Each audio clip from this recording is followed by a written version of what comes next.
اعوذ باللہ من الشیطان الرجیم بسم اللہ الرحمن الرحیم۔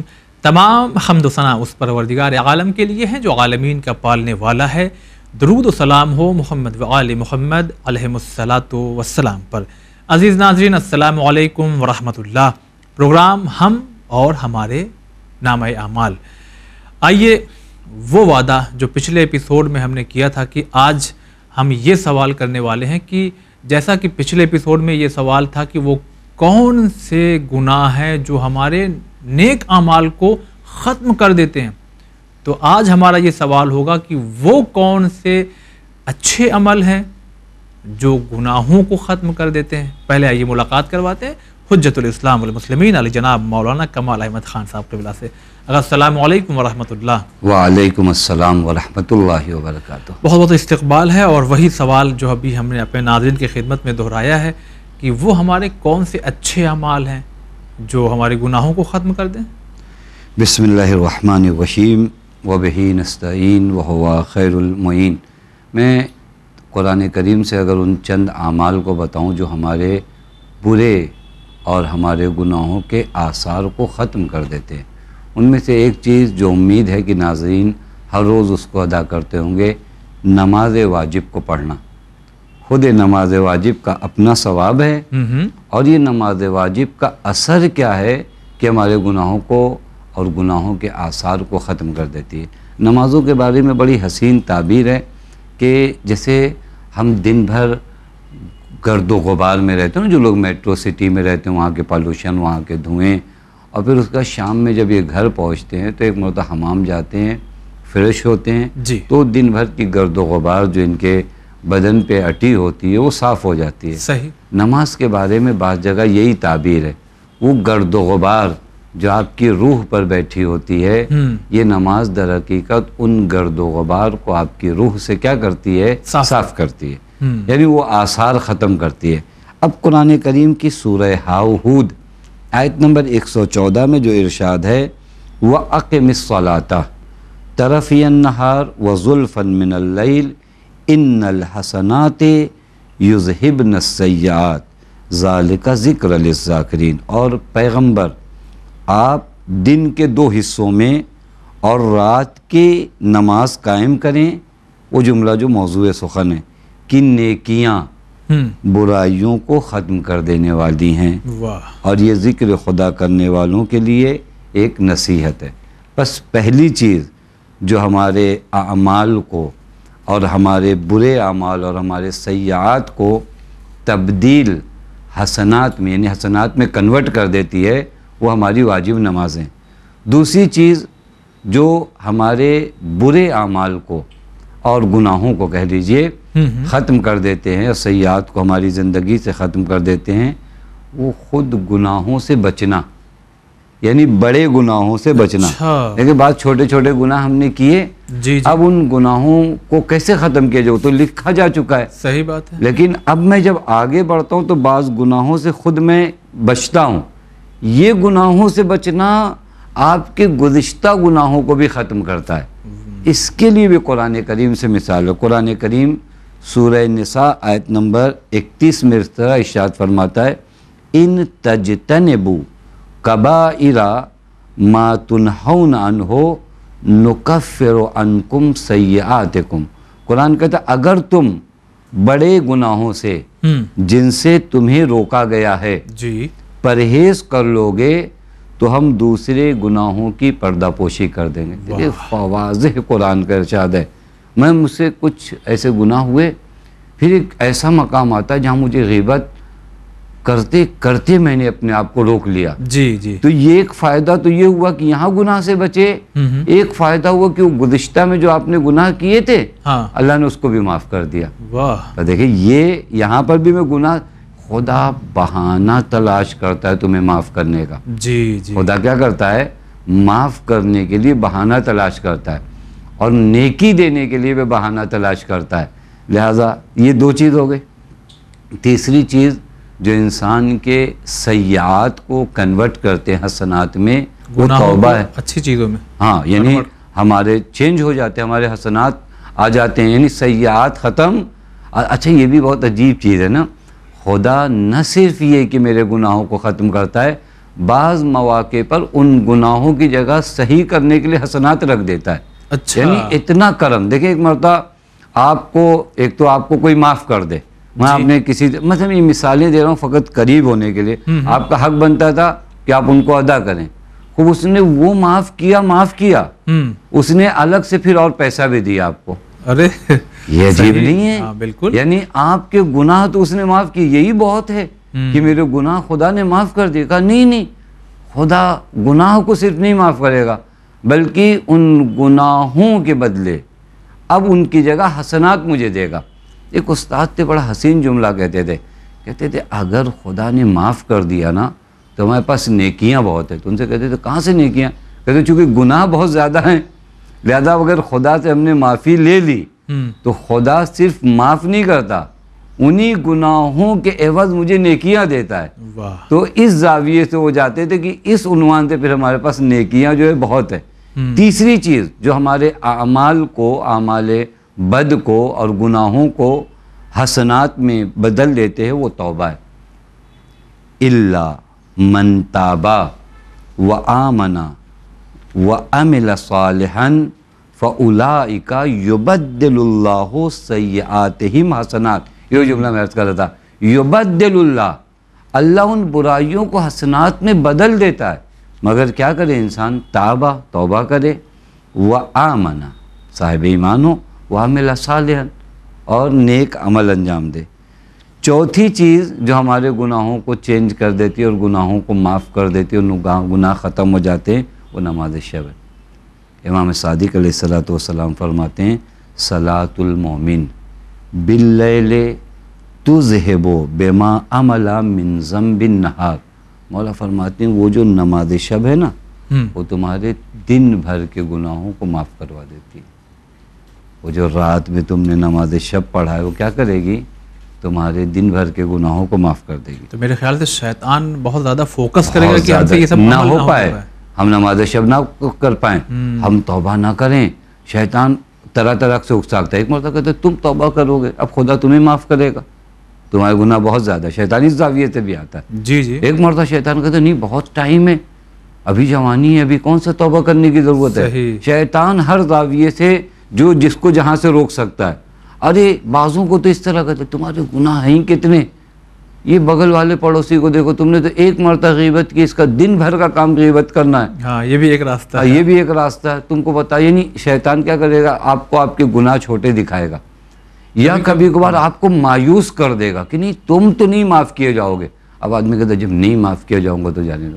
کبھی کبھی یہ بھی ایک راستہ کہیں نہ کہیں ہو سکتا ہے آپ نے بھی سنا ہو، ہم لوگ کیا ہے، ہم لوگ تو خود ہی عزادار لوگ ہیں، مولا کے چاہنے والے، اہل بیت کے چاہنے والے. جی یہ ہے نا، یہ اس کو کہتے ہیں کہ جب آپ اگر اس زاویے سے اس کو برعکس آپ سوچتے، دیکھیں شیطان نے آپ کو کیسے دکھایا، اسی کو آپ ایسے دیکھتے کہ میں کیسے گناہ کر سکتا ہوں جبکہ میری نسبت امام حسین سے، میں کیسے فسق و فجور کی جگہ پہ جا سکتا ہوں جبکہ مجھے لوگ شیعہ علی کہتے ہیں.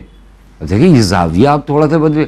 ہم کہتے چلے گا کہ ہمیں نہیں، یہاں تو اور زیادہ سخت ہے نا کہ میں میرے والد کو اگر کوئی جانتا ہو تو میں وہاں پر اپنے والد کے احترام میں بات چیزوں کو انجام نہیں دیتا جبکہ دل چاہتا ہے. تو نہیں، یہاں اس معاشرے میں ہمارے ابا کی بڑی ویلیو ہے، ہمارے خاندان کا نام چلتا چلا آیا ہے، اب یہاں پر ہم یہ کام کریں گے. خوب آپ کا خاندان معتبر ہے، آپ کے والد معتبر ہیں، آپ کا مولا کائنات میں اس کی خلقت سے لے کر اب تک کسی نے ایک مرتبہ اس کی جانب انگلی نہیں اٹھایا. جی تو خوب اس احترام میں آپ آؤ، نیک عمل انجام دو کہ میں نسبت علی سے رکھتا ہوں. تو یہ فرمانے پھر اس کے بعد ایک چیز جو ہمارے گناہوں کو ختم کر دیتی ہے وہ ہے صلہ رحم. دیکھیں یہ سب چیزیں جو ہے نا ہم بعض اوقات مفاتیحی میں ڈھونڈتے ہیں، نہیں بعض اوقات آپ تھوڑا سا باہر نکلیے. صلہ رحم روایت میں کہ اِنَّا صِلَةَ الرَّحْمِ وَالْبِرِّ لَيُحَوِّنَانِ الْحِسَابِ وَيَعْصِمَانِ مِنَ الذُّنُوبِ. تم صلہ رحم کرو، صلہ رحم اور نیکی کرنا. یہ کیا کرے گا معلوم ہے؟ جب کل اللہ کو حساب دینے جاؤ گے نا حساب آسان ہوگا. اور دوسرا کام کیا ہے؟ وَيَعْصِمَانِ مِنَ الذُّنُوبِ، تمہارے گناہ معاف ہو جائیں گے. سبحان. بس اگر آپ کسی اپنے رشتہ دار کی عیادت کو گئے، اس سے ملنے گئے، یہ فقط ملاقات کر کے نہیں ہے، آپ نے اپنے گناہوں کی مغفرت کروایا. پھر اس کے بعد ایک جگہ پر ملتا ہے بہترین چیز اپنے گناہوں کے کفارے کے لیے محمد و آل محمد پر درود ہے. جیسا کہ روایت میں امام رضا علیہ السلام فرماتے ہیں من لم یقدر علی ما یکفر بہ ذنوبہ، اگر کوئی انسان اپنے گناہوں کا کفارہ نہیں ادا کر سکتا، مجبور ہے، نہیں ادا کر پا رہا ہے، حضرت فلیکثر من الصلاۃ علی محمد و آلہ، تو اس کو چاہیے کہ کثرت کے ساتھ پیغمبر اور آل پیغمبر پہ درود بھیجے. فإنہا تہدم الذنوب ہدما، یہ درود نہیں ہے، یہ تمہارے گناہوں کو ختم کر دے گا. بس یہ وہ حسنات ہیں، یہ وہ نیکیاں ہیں جو ہمارے گناہوں کو کیا کرتی ہیں، ختم کرتی ہیں. یوں تو اکثر ہم یہ بات جب ایسی ہوتی رہتی ہے تو یہ اٹھا دیتے ہیں، اور ہم کوشش کرتے رہتے ہیں کہ ہمارے ناظرین متوجہ رہیں کہ یہ وہ گناہ ہیں جو اللہ کے حقوق، ایسا نہیں ہے کہ بندوں کے حقوق ہم نے مار کے بیٹھے ہیں اور صلوات پڑھتے رہیں. احسن، یہ بھی نہیں ہو سکتا. جب آپ بعض اوقات اگر توبہ، جو ہم لوگوں نے کہا نا، توبے کا معنی کہیں پہ بھی استغفر اللہ ربی واتوب بولے صرف نہیں ہے. اگر میں نے اپنے ماں باپ کا دل دکھایا ہے تو محراب مسجد میں جا کر مصلی پہ 2 رکعت ایکسٹرا نماز پڑھنے سے کچھ ہونے والا نہیں ہے. اس ماں کو جا کے راضی کرو.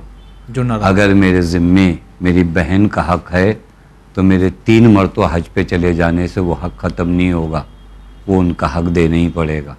تو جو فرما رہے ہیں یہ حقوق الناس جو ہیں یہ میری زندگی میں بہت معنی رکھتے. لہذا توبے کا معنی، کفارہ ذنوب کا معنی ہر جگہ متناسب معنی کیا جائے. بہت شکریہ ادا کرتے ہیں. اب آئیے ناظرین، ذرا ہم اپنے عمل کو اکٹھا کر چکے ہیں، اب ہم چلتے ہیں اس وادی میں، یعنی سوال کی دنیا میں، کہ اس طرح سے سوال کرنا چاہتے ہیں کہ ہمارے جو نامہ اعمال ہے ان کا زیادہ تر تعلق جو ہے وہ عالم برزخ سے ہے، یعنی قیامت، مرنے سے لے کے قیامت کے آنے کا جو پیریڈ ہے وہ ہے، یا روز محشر جو سارے انسان پیش ہوں گے وہاں پر، کہاں پر ہمارا تعلق نامہ اعمال کا؟ دیکھیے، ایک مرتبہ نامہ اعمال کتاب کی شکل میں آپ کے پاس دی جائے، جیسا کہ ہم لوگوں نے گزشتہ کچھ جلسوں میں بیان کیا. وہ محشر کا مرحلہ ہے، جب سب محشور ہوں گے تو کہا وہاں سب کے ہاتھوں میں، کسی کے دائیں ہاتھ میں ہوگا، کسی کے نامہ اعمال بائیں ہاتھوں میں ہوگا. وہ نامہ اعمال دینے کا مرحلہ ہے. لیکن میرے اعمال کے آثار میری جان نکلتے وقت سے ہی شروع ہو جائے گا. جیسے یعنی میں نے جو نیکیاں کی ہیں، مثلا اگر میں نے میں آپ کی خدمت میں عرض کروں، اگر میں نے زندگی بھر جو ہے ماں باپ کا کہنا نہیں مانا، یا ماں باپ کی آواز پہ آواز ملائی، یا انہیں بولنے نہیں دیا، بعض مقامات پہ ملتا ہے کہ ایسا آدمی تلقین، یعنی جس وقت وہ جا رہا ہوگا حالت احتضار میں، اس کی زبان سے کلمات نہیں نکلیں گے. یا حتیٰ جو لوگ اذان کے وقت باتیں کرتے ہیں، یہ بھی بہت اہم موضوع ہے، ان کے لیے بھی روایت میں ملتا ہے کہ یہ لوگ احتضار کے وقت دہرا نہیں پائیں گے کلمات. یعنی وہ آخری جی اس وقت ہوتا ہے نا کہ چلو کلمہ پڑھو، چلو نام لو، چونکہ اس وقت شیطان پوری طریقے سے آپ پر حملہ آور ہوتا ہے. کیونکہ شیطان کے لیے بھی آخری موقع ہوتا ہے، شیطان کے لیے بھی ہوتا ہے نا کہ شیطان کا ٹارگیٹ کیا ہے، کوئی اس دنیا سے با ایمان نہ جانے پائے. لہذا شیطان بھی اب جب دیکھ رہا ہے جا رہے ہو تو شیطان کا بھی جو کچھ اس کے کہتے ہیں کمان میں جتنے تیر ہیں وہ سب چلا دیتا ہے. حتیٰ بعض اوقات تو آپ کے سامنے بعض کی بڑی محبوب چیزیں جو آپ کی ہوتی ہیں نا، وہ اٹھا کے رکھتا ہے کہ اگر بولو گے تو یہ پھوڑ دوں گا. اب آپ اتنا وابستہ ہوتے ہو کہ آپ نہیں بولتے، تو شیطان بھی پوری طرح حملہ آور ہوتا ہے. ادھر آپ کے یہ گناہ کچھ جو ہوتے ہیں وہ آپ کو کلمات دہرانے نہیں دیتے. یہاں ایک چیز پوچھنا چاہتے ہیں، مثلا 60 سال کا ایک انسان اس دنیا سے رخصت ہو رہا ہے، زندگی بھر تو با ایمان رہا، زندگی بھر روزانہ لا الہ الا اللہ بلکہ وہ 100 دفعہ پڑھتا رہا تسبیح لے کر کے، تو وہ لاسٹ پیریڈ میں اگر نہیں پڑھا تو کیا حرج ہے؟ احسن، تم لاسٹ پیریڈ میں پڑھنے کی بات نہیں ہے، دیکھیں وہ تکرار کرنے، با ایمان جانے کی بات ہے، تو دہرانا ہوا نا. وہ آپ اصل خدا آپ سے چاہتا ہے کہ آپ اصلا، ہمارے یہاں کہیں نہیں کہا گیا کہ آپ جو ہے واجب ہے آپ یہ کہتے ہوئے اس دنیا سے گزریے، نہیں کہیں نہیں کہا. ہاں یہ واجب ہے کہ اس دنیا سے با ایمان جائیے. اس با ایمان جانے کو ہم زبان سے دہراتے ہیں، لیکن بعض اوقات تو ہماری زبان سے نہیں نکلتا کچھ ہمارے اعمال کی وجہ سے. جیسے ہم نے اذان کے وقت گفتگو کیا, جیسے کہ عام طریقے سے ہوتا ہے اذان ہو رہی ہے, اگر ہم اپنے دوستوں کے ساتھ ہوٹلوں میں بیٹھے ہیں تو بیٹھے, ہماری گفتگو میں کوئی فرق نہیں آتا. ہمارے گھر میں کوئی مہمان آیا ہوا ہے, بیٹھے ہیں باتیں کر رہے ہیں, خوب اذان ہو رہی ہے, تھوڑا سا اگر ٹی وی پہ اذان آ گئی تو ہم نے آواز کم کر دیا. یہ وہ سبب ہے. میں عرض یہ کر رہا تھا کہ اعمال کے آثار یہیں سے شروع ہو جاتے ہیں. حتیٰ میں قبر میں گیا جی, میرے اعمال شروع ہو گئے. بعض روایات میں ہے کہ ابھی قبر میں جو لوگ آپ کو دفن کرنے آئے ہیں ان کے چپلوں اور جوتوں کی آواز آپ کے کانوں میں سنائی دے گی, اس سے پہلے جو ہے منکر نکیر آ جاتے ہیں. یعنی ابھی بہت قریب یعنی روایت کی تعبیر ہے کہ ابھی چپلوں کی آواز آ رہی ہے, نالین کی آواز آ رہی ہے جو آپ کو چھوڑنے آئے ہیں. اور اسی وجہ سے ہمارے یہاں ہے کہ میت کے جو قریبی, جیسے باپ مرا تو بیٹا, یہ تھوڑی دیر تک سب کے جانے کے بعد بیٹھا رہے, چونکہ یہ دہشت محسوس کر رہا ہے. وحشت نئی جگہ ہے نا, یہاں پر کوئی اس کا اپنا رہے, آپ نہیں احساس کر رہے ہو, لیکن آپ کا باپ جو قبر میں بیٹھا وہ احساس کر رہا ہے. حتیٰ تلقین دوم جو پڑھی جاتی ہے سب کو ہٹا کر جی ملتا ہے کہ وہ تلقین دوم وہ پڑھے جو بیٹا ہو. کیوں وہ پڑھے؟ چونکہ اس کے لہجے سے وہ مانوس ہے. اپنے بیٹے کی آواز کو سنے گا تو ذرا قرار آئے گا. یہ بہت اہم مرحلے جہاں سے انسان یوں گزر جاتا ہے. یعنی ہمارے اعمال کے آثار شروع ہو گئے. پھر اگر بہت معذرت میں روک رہا ہوں بار بار, یعنی اس کا مطلب یہ بھی سمجھ میں آ رہا ہے کہ معاشرے میں ہم لوگوں کو اتنا پڑھا لکھا ہونا چاہیے, ضروری نہیں کہ مدرسے میں جائیں ہم مولوی بنے تب یہ تلقین پڑھ پائیں. ہاں اتنا, وہی عرض کیا نا, بہترین تلقین پڑھنے والا کون ہے؟ بیٹا پڑھے باپ کے لیے. یعنی باپ اپنے بیٹے کو اتنا تو پڑھا دے, اپنا پڑھا دے کہ کم سے کم چونکہ اس وقت کو شاید میں آپ کو ایک مثال دوں نا, جہاں کوئی نہ ہو, جہاں تنہا ہو, ایک دم نئی جگہ ہو, نیا عالم, عالم برزخ یعنی نیا عالم نا. آپ نے عالم برزخ خود ایک ٹاپک ہے مستقل, جو ہے ایک الگ دنیا ہے, خوب ایک عالم, وہاں کچھ بھی میرا کوئی اپنا نہیں. اب آپ مجھے انصاف سے بتائیں, وہاں آپ ایک ایسی جگہ پہ جائیں جہاں کوئی آپ پہچان نہ رہے ہو جی, وہاں پہ ایک آواز آپ کو آپ کے شناسہ کیا ہے جی جی, ایک ایسی آواز آپ کو سنائی دے جو مانوس آواز ہو, جسے آپ روز سنتے ہیں, کتنا سکون ملے گا. صحیح. اب یہ تلقین اگر یہ بیٹا پڑھ رہا ہے تو باپ کے لیے قرار کا عجب اطمینان کا سبب بنتا ہے. کچھ تو گھبراہٹ کم ہوگی, لہٰذا اس طرح کہا گیا. اب یہ جو اعمال کا تعلق ہے, عرض کروں گا, اعمال کا تعلق یہیں سے شروع ہو گیا. اسی لیے امام سجاد علیہ السلام فرماتے ہیں نام عمل آپ کو قیامت میں دیا جائے گا, لیکن آپ کے اعمال کے آثار اسی عالم برزخ سے. میں نے تو یہاں تک شروع کیا جب آپ احتضار کی حالت میں ہو تو یہ آپ کی برزخی آنکھیں کھل چکی ہیں. اب یہاں امام فرماتے ہیں کہ ان القبر روضۃ من ریاض الجنہ او حفرۃ من حفر النیران. یہ قبر ابھی نام عمل جو ہم لوگ سمجھ رکھے ہیں وہ کتاب نہیں ہے, لیکن یہ قبر آپ کی جنت کے باغوں میں سے ایک باغ ہے یا جہنم کے گڑھوں میں سے ایک گڑھا ہے. یہی قبر آپ کی. دیکھیں شروع ہو گیا معاملہ. اچھا, توجہ فرما رہے ہیں. ہم سمجھ رہے تھے کہ قیامت برپا ہوگی پھر دیکھا جائے گا, نہیں, یہی جیسے ہی آپ کو قبر کے اندر حوالے کیا گیا. مولا فرماتے ہیں دو کیفیت ہے تمہاری قبر کی. وہ شاید ایک قبر جو گورکن نے کھودی ہے وہ ایک طرح دکھائی دیتی ہے سب کی, لیکن ہوتی سب کی ایک طرح نہیں ہے. قبر یا تو روضۃ من ریاض الجنہ ہے یا حفرۃ من حفر النار ہے. ہو سکتا ہے قبرستان میں ساری قبریں ایک جیسی ہوں. شاید یہ بھی ایک جملہ کبھی لکھا جاتا ہے قبرستان پہ, وہ جملے آرام گاہ. خوب یہ آرام گاہ آپ لکھتے ہو, میت سے پوچھو کہ یہ آرام گاہ ہے یا نہیں ہے. وہ عمل پہ ڈیپینڈ ہے. عمل پہ ڈیپینڈ ہے, وہ آپ کے لکھنے سے آرام گاہ نہیں ہے. آپ نے لکھوا دیا, آپ کے پاس پیسہ تھا, خوب اچھے سے آپ نے لکھوایا بڑے حروف میں آرام گاہ فلاں ابن فلاں, لیکن واقعاً یہ آرام گاہ, اس میت کو اٹھا کے پوچھے کہ آرام گاہ ہے یا یہاں پر عذاب نازل ہو رہے ہیں. جی جی, بس یہ مرحلہ ہو گیا. اچھا, یہ ناظرین کو ان شارٹ ایک منٹ میں بتا دیں کہ برزخ کسے کہتے ہیں. برزخ بار بار اس دنیا سے جانے کے بعد جو پہلا مرحلہ ہے وہی برزخ ہے, یعنی قبر. یہ عالم قبر نہیں, یہی عالم برزخ آپ کا شروع. یہ سلسلہ کب تک رہے گا؟ جب تک قیامت کے لیے آپ کو دوبارہ نہیں اٹھایا جاتا, تب تک کی پیریڈ یہ تمام عوالم کو عالم برزخ کہتے ہیں. ٹھیک. اور اس کے لیے بہت زیادہ سفارش ہوئی ہے حضرات ائمہ کی جانب سے بھی کہ اپنے کو برزخ کے لیے تیار کر کے آؤ. اور کسی کو نہیں پتا کہ اس عالم برزخ میں کتنے سال رہنا پڑے گا. میں آپ کو بتاؤں، جو لوگ ابتدائی دنیا میں اس دنیا سے گئے تھے وہ بھی کہاں ہیں؟ عالم برزخ میں. کتنے ہزار سال ہو گئے. صحیح بات. میں آج مر جاؤں، قیامت کب برپا ہو مجھے نہیں پتا. 10,000 سال ہو سکتا مجھے عالم برزخ میں رہنا پڑے. 50,000 سال ہو سکتا مجھے عالم ہے نا. کسی کو نہیں پتا قیامت کب آنی. وہ ابتدائی دنیا سے جو لوگ مرے تھے ان کو بھی یہی کہا گیا تھا کہ قیامت آئے گی، لیکن قیامت کب آئے گی تو نہیں بیان کیا تھا.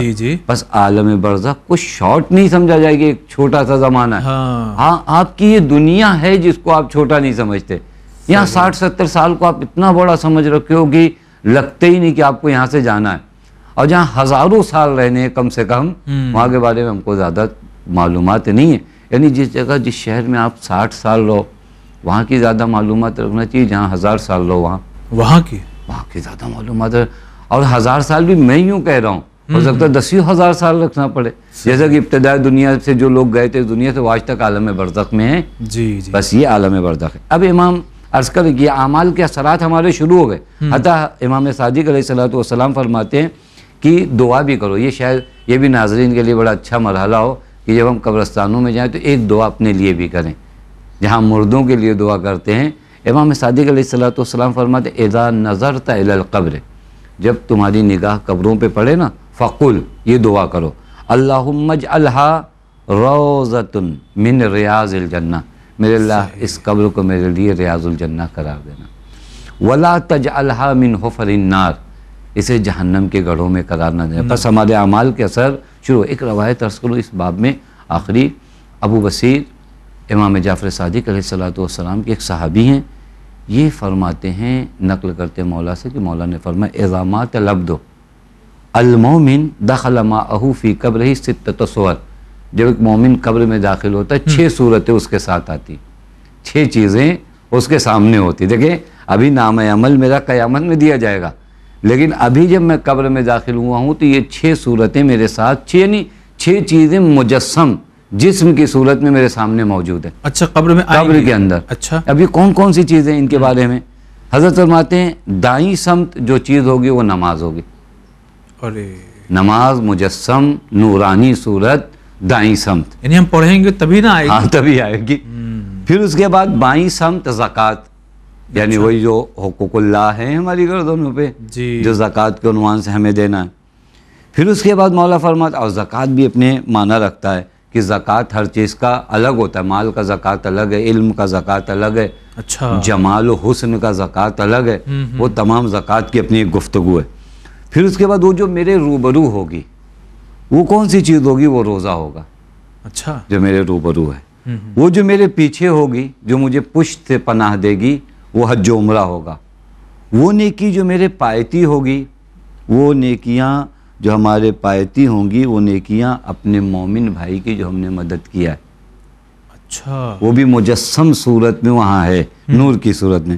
وہ جو میرے سرانے ہے اور سب سے زیادہ نورانی ہے، وہ نور ولایت ائمہ اطہار علیہم السلام. یہ 6 چیزیں آپ کے قبر میں آپ کے ہمراہ ہیں. بس یہ اعمال کے اثر شروع.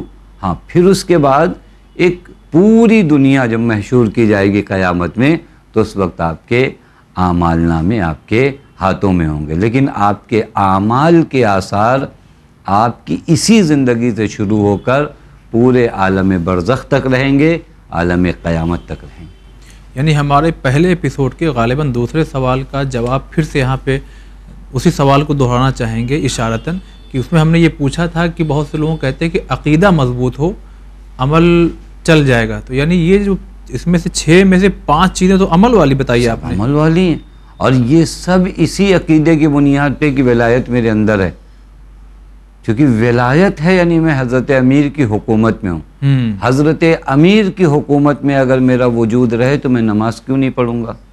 حضرت امیر کی حکومت میں اگر میرا وجود رہے تو میں حق الناس کیوں نہیں ادا کروں گا؟ صحیح صحیح. دیکھیں جس کی حکومت ہوتی ہے اسی کے آثار ہوتے ہیں. جی، میرے وجود پر اگر حضرت علی کی حکومت ہے تو میری آنکھیں وہی دیکھیں گے جو علی چاہتے ہوں گے. صحیح. میری زبان پر اگر ولایت حضرت امیر ہے تو میری زبان وہی بولے گی جو حضرت امیر چاہتے ہیں. میرے کانوں پر اگر ولایت حضرت امیر ہے تو میرے کان وہی سنیں گے جس کی اجازت حضرت امیر نے دیا ہو. لہٰذا اگر آپ غور کریے نا تو سب سے جو ہمارے ہاں کہا جاتا ہے اساس الدین، اساس الاسلام، یہ محبت اہل بیت. کیوں؟ چونکہ ساری خوبیاں پھر یہیں سے نشو ہونا ہے، ساری خوبیاں یہیں سے نکلنا ہے. اور آپ تاریخ اٹھا کر دیکھ لیجئے، شاید آج کے ان نوجوان بچوں کو متوجہ کریں، پوری تاریخ آپ اٹھا کر دیکھیے، جو لوگ گزشتہ میں موالیان حیدر کرار تھے ان سے زیادہ بڑا نمازی کوئی نہیں تھا، ان سے بڑا روزے دار کوئی نہیں تھا، ان سے بڑا صادق کوئی نہیں تھا، ان سے بڑا امانت دار کوئی نہیں. آپ اٹھا کے دیکھیے، جناب سلمان کی تاریخ اٹھا کر دیکھیے، جناب مقداد کی تاریخ اٹھا کے دیکھیے، جناب اباذر کی تاریخ اٹھا، تمام ان شیعان حقیقی علی کی تاریخ کو اگر اٹھا کر دیکھیے، اور ایک کی زندگی میں بھی آپ بتائیے کہ اس کی زندگی میں صداقت نہیں تھی، اس کی زندگی میں امانت نہیں تھی، اس کی زندگی میں نماز نہیں تھا. نہیں، تمام ان حضرات کے. میں ایک مثال دوں آپ کو، بڑی خوبصورت مثال ہے. جنگ صفین میں ایک شخص لڑتے ہوئے آیا جناب عمار کے پاس، اور اس نے حضرت عمار نے پوچھا کیوں لڑ رہے ہو؟ کہا ہم لڑ رہے ہیں اس وجہ سے کہ تمہارا مالک یعنی حضرت امیر کی جانب اشارہ ہے، یہ نمازی نہیں. اچھا، اس لیے لڑنے آئے. حضرت عمار نے معلوم ہے کیا کیا؟ کہا ہمارے ساتھ آؤ. دیکھیں کبھی کبھی آپ دشمن کو آگے دکھاؤ، کہ ہمارے ساتھ آؤ. کہ ان کو پہچانتے ہو؟ کہ یہ کون ہے؟ کہ یہ مالک ہے. کہ جی، کہ مالک کی نماز کے بارے میں شک ہے؟ کہ نہیں. کہ میری نماز کے بارے میں شک ہے؟ کہ نہیں. کہ جب ہم لوگ ان کے غلام ہو کر ہماری عبادت اور نماز کے بارے میں تمہیں شک نہیں ہے تو پھر آقا کی نماز اور آقا کی عبادتوں کا کیا کہنا ہو؟ یعنی یہ برین واش کیا گیا تھا، پروپگنڈا کیا گیا. چلیے آقا، بہت بہت شکریہ ادا کرتے ہیں. تو ناظرین، ہماری مجبوری ہے کہ وقت تمام ہو جاتا ہے، ورنہ اس گفتگو کے سلسلے کو ہم اور زیادہ آگے بڑھانا چاہ رہے تھے، لیکن ابھی بہت سے سوالات ہیں ہمارے عمل کے سلسلے سے. ہمارے جو ڈائری ہے اس میں جو ہم نے اچھے برے نامہ اعمال جو اب رکھ دیے ہیں، یہ بات تو ابھی صرف قبر تک کی ہوئی ہے. اب اس کے بعد جو ہے اور بھی بہت سے سوالات ہیں نامہ اعمال کے سلسلے سے، جو انشاءاللہ خدا کی توفیق شامل حال رہی تو اگلے ایپیسوڈ میں ہم آپ تک پہنچائیں گے. فی الحال آج کے لیے بس اتنا ہی. والسلام علیکم ورحمۃ اللہ.